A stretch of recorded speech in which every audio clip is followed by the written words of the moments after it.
Welcome to सम्यक तारा academy. स्वागत आहे तुमचं LLB थर्ड इयरच्या प्रश्न उत्तरे या सिरीजमध्ये. अतिशय महत्त्वाचा प्रश्न पाहणार आहोत. बाल न्याय मंडळाची रचना, मुलांची काळजी आणि संरक्षणाचे मूलभूत तत्वे स्पष्ट करा. चला तर मग सुरुवात करूयात.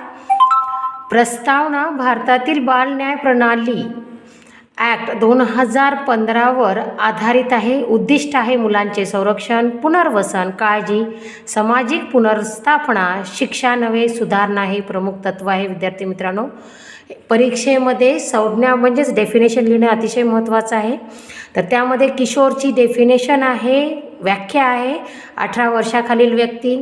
किशोर न्याय मंडळ JJB गुन्ह्यात कायद्याशी संघर्षात असलेल्या 18 वर्षाखालील बालकांच्या सर्व प्रकारची सुनावणी करणारे अर्धन्यायिक मंडळ आहे. पुढे पाहूयात.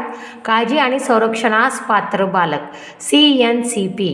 अनाथ, परित्यक्त, तस्करीतील, अत्याचारग्रस्त, बालमजुरीतील इत्यादी मुलांसाठी. बरं, पुढे बघूयात आपण. किशोर न्याय मंडळाची रचना.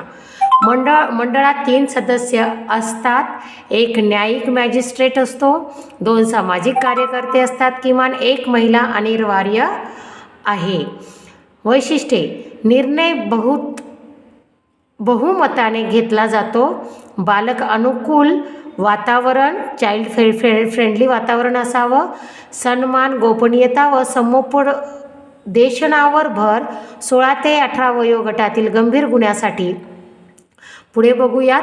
हे बघा, किशोर न्याय मंडळाची ही वैशिष्ट्ये आहेत. ही वैशिष्ट्ये लक्षात ठेवायची आहेत. पुढे नंबर बघा. JJBची कार्य, function of JJB. Okay. Then next, बालकाचे वय ठरवणे, एज इन्क्वायरी होते. गुन्ह्याचे वर्गीकरण करणे, लघु, गंभीर, अत्यंत गंभीर अशी त्याची कार्ये आहेत. बालकांचे समुपदेशन करणे, गुन्ह्याची सामाजिक पार्श्वभूमी तपासणे, सुधारात्मक शिक्षा, पुनर्वसन योजना तयार करणे, निरीक्षण गृहात किंवा पालकांकडे सोपविण्यास. विद्यार्थी मित्रांनो, लगेच पुढचे पॉईंट घेऊन येत आहोत. चॅनलशी जोडलेले राहा, तथा व्हिडिओ ऐकत राहा, अभ्यास करत राहा, यश मिळवत राहा. धन्यवाद.